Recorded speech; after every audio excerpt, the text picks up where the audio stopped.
La suite, c'est le Sénégal, le Mali et la France, alors que les Nations Unies n'ont toujours pas répondu au Mali qui a demandé une réunion du Conseil de sécurité. Le Sénégal se place comme médiateur entre le président de la transition malienne, Assimi Goïta, et le président français Emmanuel Macron. Chris Ega, d'abord, on veut comprendre, c'est la Chine qui dirige actuellement le Conseil de sécurité des Nations Unies. Pourquoi pour le moment on ne parle pas de cette affaire véritablement? Je crois que c'est tout nouveau.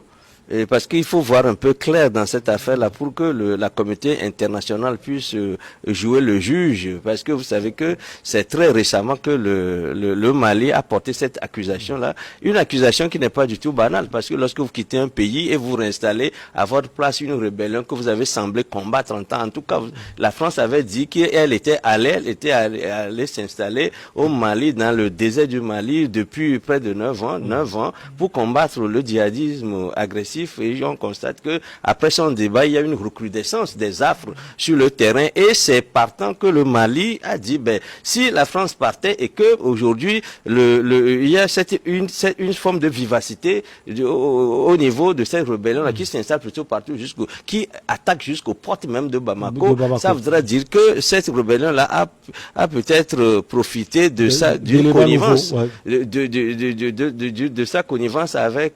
Mais il faut que l'histoire parle fort en la matière. L'histoire peut-être donne un peu raison à Assimi Goïta. Je ne porte pas particulièrement Assimi Goïta parce qu'il a fait un coup d'État pour lequel je suis pas d'accord. Mais je suis d'accord avec lui quand même qu'il puisse faire des projections, porter des accusations, quitte à la communauté internationale de mener une enquête de diligence, une enquête pour démêler le vrai du faux et voir dans quelle mesure la France peut être impliquée dans ce regain, dans ce regain de violence qu'on constate aujourd'hui au Mali. Mais je crois que lorsque je parle de l'histoire, on doit se rappeler quand même que si il y a cette vivacité de la rébellion, c'est sans doute dû aux pratiques de la France, notamment de Nicolas Sarkozy, qui avait fait le lit aux Touaregs pour s'installer dans le désert, sans doute parce que la France voudrait, ça il faut le dire clairement, quand même les jeux sur le sous-sol